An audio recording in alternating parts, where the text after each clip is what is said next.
vamos a desbloquear un bonito recuerdo. Eres un niño de primaria o secundaria de los años 90, sales de tu clase, te diriges a tu casa, llegas, avientas tu mochila al sillón, prendes la televisión y aparece en pantalla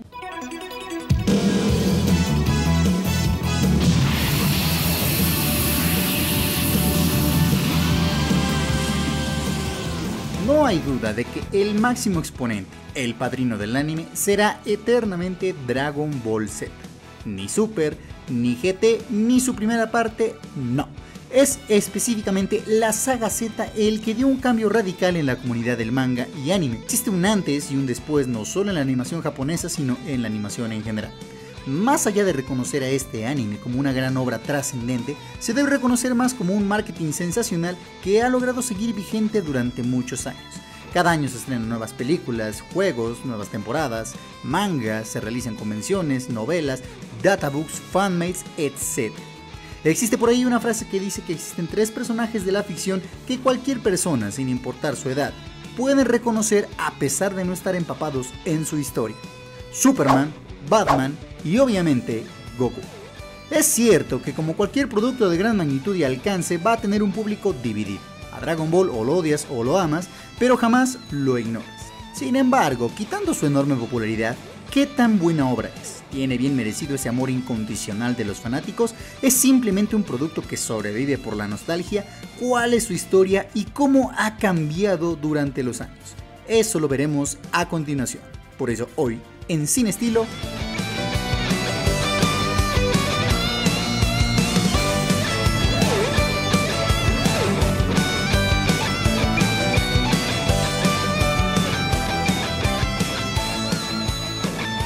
la evolución de Dragon Ball.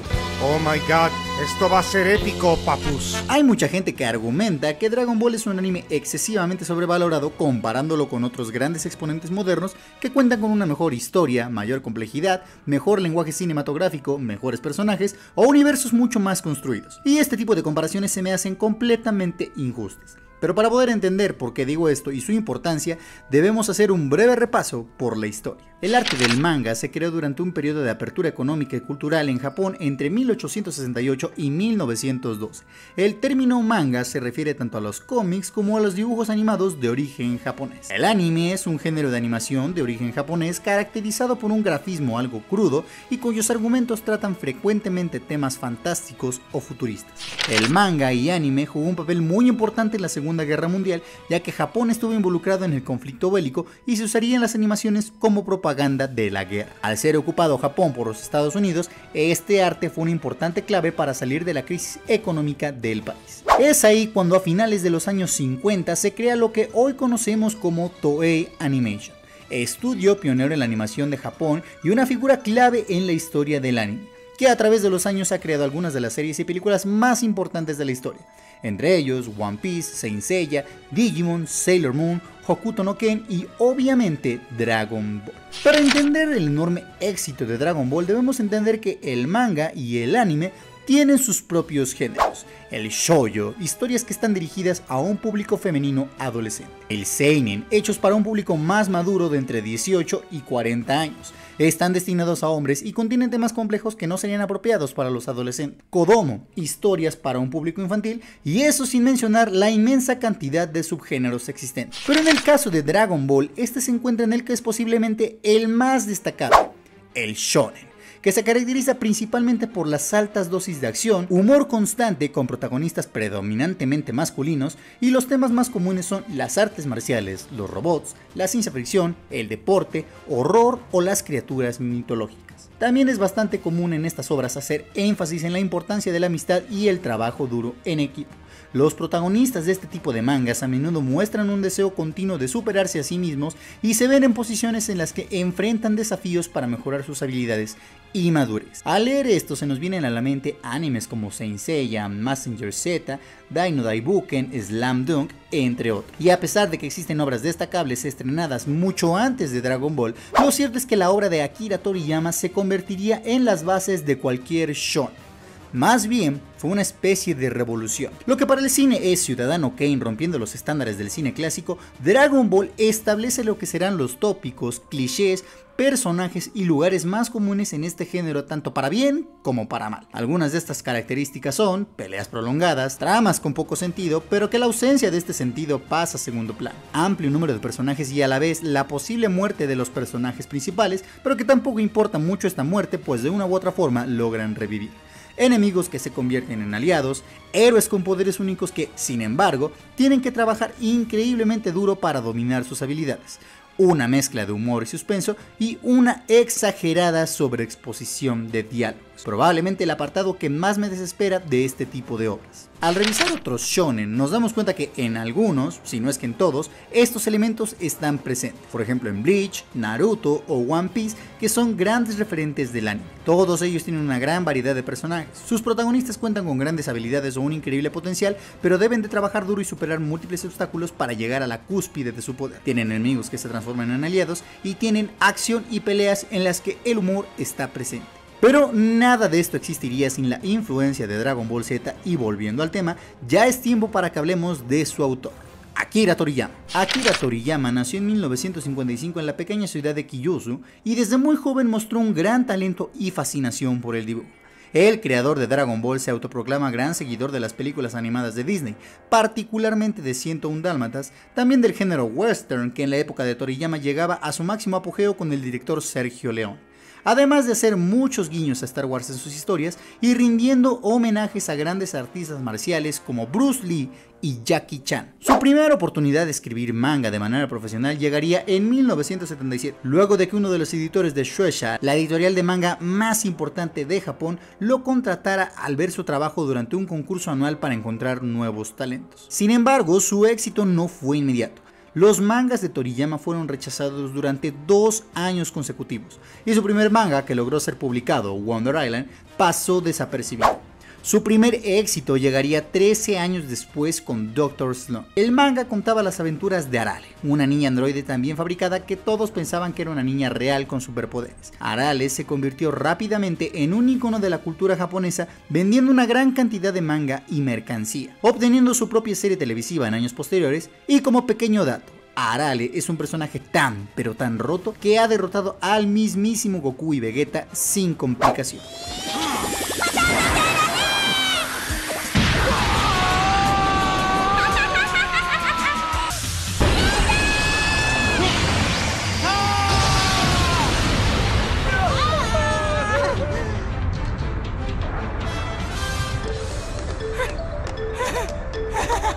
Sin embargo, pasado medio año del estreno de Dr. Slump, Toriyama estaba dispuesto a finalizar el manga debido a la presión que le suponía crear episodios autoconclusivos con situaciones humorísticas nuevas. Pero Toei estaba ganando una gran cantidad de dinero, así que ni de chiste lo iban a permitir. Y aquí es donde entra una persona importantísima para la creación de Dragon Ball, Kazuhiko Torishima, quien era el encargado de la supervisión de las obras de Toriyama. Él comunicó las quejas al editor en jefe de la revista, quien aceptó que trabajaran en un nuevo manga siempre y cuando la siguiente obra fuera más exitosa y poniendo como condición trabajar 5 días en el episodio semanal de Dr. Slump, mientras que el resto, Torishima y Toriyama, lo usarían para trabajar en el siguiente proyecto. Pero ¿cómo surge la idea de Dragon Ball? En una ocasión Torishima visitó la casa de Toriyama y ahí le preguntó qué tipo de películas veía, y su respuesta fue que la mayoría eran filmes de Jackie Chan. Así fue como surgió la idea de hacer una serie de artes marciales. Aunque en un principio se planteó que el protagonista fuese un mono, al final se decidió que Goku fuera un personaje humano con el que los lectores pudiesen conectar y sentirse identificados. Todos los elementos estaban listos para el nuevo proyecto. El primer prototipo fue una historia corta titulada Dragon Boy, la cual tuvo buena recepción por parte del público. Aún así, Torishima y Toriyama vieron que podían sacarle mucho más jugo a la historia y procedieron a hacerle algunos cambios con la idea de crear algo completamente opuesto a Dr. Slump. Por ejemplo, el protagonista sería un niño y la ambientación se basaría en China. Primero porque en esta época no estaba muy de moda y segundo porque con eso se podrían distinguir de otros mangas. Pero había un pequeño problema. Debían cambiar el título debido a que podían confundirse con la obra de Osamu Tezuka, Astro Boy. Así que, al definir la historia, que implicaría unas esferas mágicas que invocaban dragones, criaturas mitológicas con las que el público podría familiarizarse, su nombre pasaría a ser el que ya conocemos, El primer manga de Dragon Ball fue publicado por primera vez en las páginas de Shonen Weekly en 1984 y contaba una historia demasiado simple, pero excesivamente amigable y fácil de digerir. Narraba las aventuras de Son Goku, un pequeño niño con cola de mono que se une a sus amigos para emprender un viaje y encontrar las esferas del dragón, las cuales al reunir las 7 existentes te concedían cualquier deseo. La obra fue un éxito inmediato, en parte gracias a que en las portadas aparecía el nombre del creador de Dr. Slump. Este éxito llamó la atención de los directivos de Toei, que ya habían adaptado el anime anterior y decidieron apostar por lo que parecía ser el nuevo manga de moda. El rotundo éxito del manga hizo que tuviera una serie estrenada en 1986 y se mantuvo al aire hasta 1989. El proyecto cayó en manos de otra persona fundamental para el éxito de Dragon Ball, el animador Daisuke Nishio, que se encargaría de dirigir con solvencia la serie que marcaría nuestras vidas. A partir de aquí el cielo era el límite. Dragon Ball era la obra sensación del momento, pero había otro pequeño problema. Tras varios episodios y valorando la evolución en las encuestas y la satisfacción del público, Torishima observó que la obra se resentía en cada episodio porque Goku no parecía lo suficientemente fuerte. Por otro lado, existía la preocupación de que la historia llegara a su fin una vez que se reunieran las 7 esferas del dragón. Por esta razón, Toriyama ideó la trama del torneo de artes marciales, para no dejar de lado los elementos de pelea en la historia y extenderla lo más posible. En un inicio, Dragon Ball era una serie que se centraba en las aventuras, pero a partir del torneo se convirtió en una serie enfocada en la acción. Pero esta trama también se agotaría en algún momento. Había que darle solución a esto. Toriyama buscó la manera de hacer las cosas más interesantes y elevar los riesgos y peligros para Goku. De esta manera se introdujeron enemigos como la Patrulla Roja o Piccolo Daimaku, entre otros. Tras derrotar a todos estos adversarios y resultar victorioso en el torneo de artes marciales, Goku se convierte en el hombre más poderoso del planeta. Y si ya eres el hombre más fuerte de la Tierra, ¿qué es lo que sigue? ¿Es acaso el fin de una obra? Pero por supuesto que no. Dragon Ball apenas estaba iniciando. Aquí surge una espectacular idea. Una quería que el éxito mediático se convirtiera en un éxito internacional. La serie se tendría que dividir en 2 partes. Habría un salto temporal donde veríamos a un Goku ahora adulto y casado y con un hijo, pero con un gran espíritu de lucha buscando hacerse más fuerte. No para destruir enemigos o mundos. No, solo para superarse a sí mismo. Aquí Toriyama volvió a acertar en algo. Se dio cuenta que al público siempre nos gusta apoyar al personaje débil, al que tiene todas las de perder pero supera la adversidad, que preferimos ver un personaje crecer y ver cómo mejora cada día para cumplir sus objetivos. Pero ¿cuál era el siguiente enemigo de Goku si en la Tierra ya era invencible? Esto obligó a Toriyama a pensar en nuevos oponentes que pudieran representar una amenaza. Dejó de buscar en la Tierra y apuntó al cielo. De esta manera se introdujo el concepto de seres extraterrestres, comenzando con los peligrosos Saiyajin, raza guerrera que se dedicaba a conquistar planetas. Por si fuera poco, se reveló que Goku era uno de ellos, enviado desde pequeño a la Tierra en una nave debido a la destrucción de su planeta. Sí, muy parecido a Superman. Y por si esto fuera poco, Toriyama toma otra de sus mejores decisiones para la historia: Vegeta. Él no solo sería un nuevo protagonista. Al tener una enemistad con Goku, sería la persona que justificaría la necesidad e impulso de Goku para volverse más fuerte. No importa si el villano de cada saga es eliminado, siempre quedará a Vegeta como un recordatorio de que no puede confiarse, pues hay alguien que podría superarlo. Con este planteamiento base, inicia la obra que marcó a una generación. Finalmente empezaba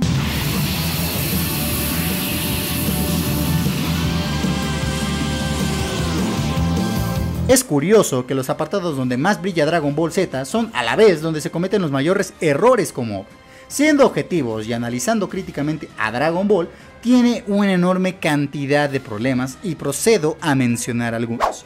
Empezando con su estructura narrativa. Dragon Ball Z es completamente predecible. Sabes cómo funciona. Se resumen: periodo de paz, aparición de villano de turno que supera en poder a nuestros héroes, largas peleas, un momento crítico donde Goku y sus aliados se incrementan su poder, vuelven a pelear, salen victoriosos y vuelven al periodo de paz hasta la aparición del próximo enemigo.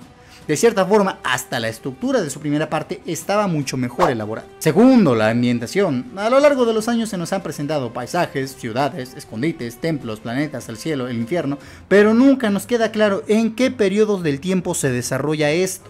Es confuso, hay dragones, dinosaurios, así como seres ancestrales y dioses de la destrucción con atuendo egipcio, pero al mismo tiempo hay motos, autos, vehículos voladores, naves espaciales, tecnología capaz de encoger o agrandar cosas, hay televisión, extraterrestres, viajes en el tiempo. A pesar de que conocemos que esta historia se desarrolla antes de, nunca se nos deja en claro cuál es el evento o acontecimiento que le da paso a una nueva era.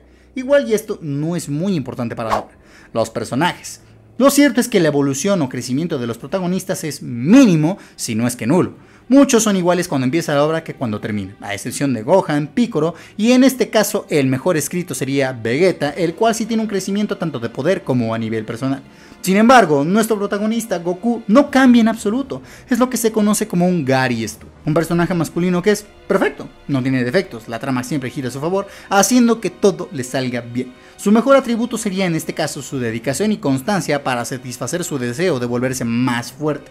¿Pero qué ganaría con eso? Se entiende que este anhelo es debido a su sangre Saiyajin, pero debe haber algo más allá, una razón o una motivación, un objetivo, pero no existe. Pero al ser un Gary Stu, todo le perdonas, todo lo pasas por alto.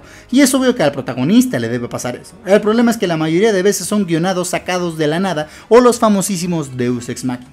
De hecho, cada nueva transformación de Goku es un ejemplo de esto. Nunca existen argumentos o explicaciones suficientes. Además, siempre es el salvador del día. No importa si otro guerrero ha logrado superarlo, no importa qué tanto protagonismo esté teniendo otro personaje. Goku siempre es más fuerte, siempre está un paso adelante. Todos son inferiores a él. Goku nunca deja brillar o tener un momento de gloria a otra persona. Y hablando de peleas, también esto es otro punto. Las batallas no solo de Dragon Ball Z, sino de toda la franquicia en general, son bastante monótonas. Se tiran 1000 puñetazos, 1000 patadas, ráfagas de ki que son completamente inútiles, gritan, incrementan su poder, se vuelven a dar 1000 puñetazos hasta que pueden rematar con el movimiento insignia. Por si fuera poco, en el arco de la llegada de los Saiyajin, el autor comete otro error fatal.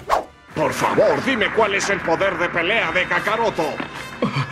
Es de más de 8000. Sí, establecen escalas de poder, algo que se debe evitar. Crear escalas de poder le quita el ingenio a la obra. Ya no se trata de volverse más fuerte de forma ingeniosa o conociendo tus virtudes o defectos. El personaje es fuerte solo porque sí. Y encima nadie se muere en esta obra. A Krillin lo han matado 4 veces, a Goku y a Vegeta 2. No hay nadie que no se haya muerto al menos una vez en este anime. Y las esferas del dragón son las encargadas de que no haya pasado nada. No importan los sacrificios ni los momentos emotivos bien logrados. Sabes que eventualmente todo volverá a la normalidad. Y el último punto sería, como ya lo dije, el guión. Los diálogos son demasiado expositivos. Todo te lo dicen, todo te lo explican, todo te lo describen. El anime no deja que uses tu imaginación, que interpretes algo con imágenes, que pienses o analices lo que está pasando. Por momentos pareciera que rompen la cuarta pared solo para que no te queden dudas. ¿Alguna vez le han prestado atención a los diálogos? A Dragon Ball Z le entiendes hasta con los ojos cerrados. Lo que no puedo creer es que aunque nosotros nos opusimos a ellos, no pudimos detenerlos. Discúlpenme, pero con solo verlos, mis piernas inmediatamente se paralizaron y desgraciadamente ya no pude pelear. Sí, es verdad, lo había olvidado por completo. Él es la reencarnación del Piccolo maligno que nos atacó hace mucho tiempo y tuvimos que pelear muy duro para defender la Tierra. Ya se fueron los 3. Vaya, qué alivio. Pero, ¿qué tienen pensado hacer? ¿A dónde se dirigen esos androides? No me pareció que fueran a causar destrozos en la capital del norte. Van en dirección opuesta. Me doy por vencido. Así es, lo entiendo. Pude comprender a la perfección tu fuerza y es mejor que renuncie de una vez. ¡Eres un cobarde! ¿Se dio por vencido? ¿Qué pasa? No puede ser. ¿Qué dijo Goku? ¿Se dio por vencido? No puedo creerlo, Tenshinhan. Eso jamás había pasado. Papá se dio por vencido. Obviamente Dragon Ball Z no es perfecto, pero es injusto llamarle sobrevalorado. Cualquier arte, ya sean libros, pintura, música o cine, evolucionan, al igual que los estándares de calidad, a veces para bien, a veces para mal. El milagro de Dragon Ball no es que fuera una obra maestra, el milagro es que rompió las barreras comerciales, que estuviera disponible en los televisores de varios países. Desde mi perspectiva, no puedes llamarle cliché o sobrevalorado a aquello que creó las bases de algún género. Es como si yo llamara sobrevalorada a la película del Exorcista por redefinir el género de terror. Pero a pesar de todos los defectos que tiene la serie, lo cierto es que no nos importa. ¿De qué sirve si la historia está bien o mal elaborada? Mientras sea fácil de entender para nosotros es más que suficiente. No es necesario ver toda la serie. Cada inicio de una nueva saga te explica y plantea lo que va a tratar. ¿Qué importa si la ambientación es confusa? Lo relevante es que es un mundo que lo tiene todo y le le permite hacer de todo. No hay límites en Dragon Ball. ¿Qué importa si los personajes no tienen desarrollo? Lo que nos gusta es ver cómo Goku y sus amigos se hacen más fuertes y cómo terminan salvando el día sin importar la adversidad o los sacrificios que se hayan hecho. ¿Y qué importa si las transformaciones de Goku son guionazos sacados de la nada? Si de todas formas siempre estamos emocionados por ver cuál será su siguiente etapa. Cada vez que Goku o Vegeta adquieren una nueva fase, rompen el internet.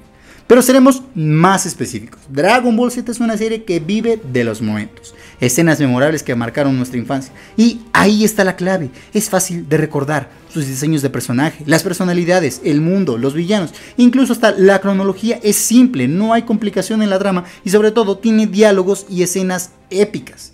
¿Quién nos recuerda el sacrificio de Goku contra Raditz, Piccolo destruyendo la luna, la primera vez que se usó el Kaioken, la muerte de Krillin, la primera aparición del Super Saiyajin, la eterna pelea contra Freezer, la llegada de los androides, la evolución del Cell Perfecto, el grito de Gohan, la pelea de Goku contra Vegeta, el Super Saiyajin fase 3, el sacrificio de Vegeta para derrotar a Majin Buu, la fusión entre los protagonistas, la última Genkidama, todos ellos momentazos y me faltó mencionar muchísimos. Igual a los productores y distribuidores les importaba poco todas las críticas que se hacían en esos años y los que siguieron en años posteriores. El dinero que hacían con Dragon Ball era impresionante. Para que se den una idea, se estima que tan solo el manga de Dragon Ball ha vendido alrededor de 300 millones de copias en el mundo. Ha generado ganancias que superan los 30 billones de dólares. En su mejor momento vendían 6.53 millones de copias cada semana. Es una locura. Este éxito solo puede ser comparado con empresas como Marvel o DC Comics. Y el éxito continúa porque Dragon Ball Super aún publica mangas mensuales y tarde o temprano el anime adaptará esas historias. Una locura, Dragon Ball Z era una mina de oro,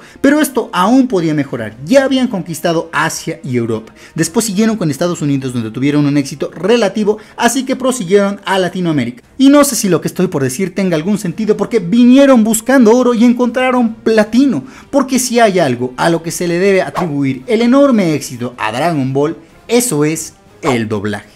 El primer episodio de Dragon Ball llega a México y Latinoamérica hasta 1993 bajo el nombre Zero y el Dragón Mágico. Sí, Dragon Ball sufrió un cambio en su nombre de la misma forma que lo hicieron otros programas japoneses al llegar a países hispanohablantes. Por ejemplo, a Captain Tsubasa se le bautizó como los Supercampeones, a Match Go Go Go se le terminó llamando Meteoro, a Saint Seiya se le puso los Caballeros del Zodiaco, entre otros ejemplos. Esto se debió a la decisión de Videodoblajes, el estudio encargado del doblaje de Dragon Ball, quienes se basaron en las traducciones de la primera versión del anime que hubo en Estados Unidos. En opinión de Videodoblajes, para que Dragon Ball fuese más accesible al público, era necesario cambiar varios aspectos de la serie original. Entre los cambios más notables destacan el nuevo título de la serie, así como renombrar algunos de sus tópicos y personajes. Las esferas del dragón fueron llamadas esferas del fuego, Corporación Cápsula se convirtió en marca Acme, Goku pasó a llamarse Zero y Krillin fue nombrado Cachito. Zero y el Dragón Mágico fue transmitido por primera vez en 1993 en el canal 5 de Televisa y no hace falta decir que fue un rotundo fracaso, llegando a ser transmitidos solo 60 episodios de un total de 153. Pero Toei no se rindió. Hacia 1994, Bandai, que acababa de instalar una filial en México, deseaba comercializar nuevamente el anime de Dragon Ball. Por ello, la serie fue redoblada desde el primer capítulo. Este trabajo fue realizado por la productora Cloverway, que trabajó solo con los primeros 60 episodios del anime. Posteriormente, Dragon Ball pasó a ser doblada por Studios Interact, la famosa productora de doblaje encargada de obras como Sailor Moon y Digimon, y el resto es historia. El doblaje de la franquicia de Dragon Ball es perfecto, hasta me atrevo a decir que es mejor que el original. Este excelente trabajo también trajo otro gran cambio, no para el anime, sino para el doblaje. Cuando un capítulo de Dragon Ball terminaba, siempre surgía la pregunta: ¿quién hace la voz de Goku y Vegeta? El actor de doblaje comenzó a ser tomado en cuenta por el fan. Obviamente, al ser animaciones, nadie esperaba que estos personajes se presentaran en algún evento, pero en su lugar se tenían a las personas que hacían las voces, actores súper talentosos que pasaron de ser figuras sin rostro a grandes ídolos que son defendidos a capa y espada cada vez que están ausentes en un nuevo proyecto de la franquicia. Puedo apostar lo que sea a que la tendencia, amor y curiosidad por el doblaje existe gracias a estos actores y obviamente a Dragon Ball. De la misma forma en la que puedo apostar que cualquier persona que haya demostrado interés por este trabajo es gracias a Laura Torres, Mario Castañeda, René García y Carlos II.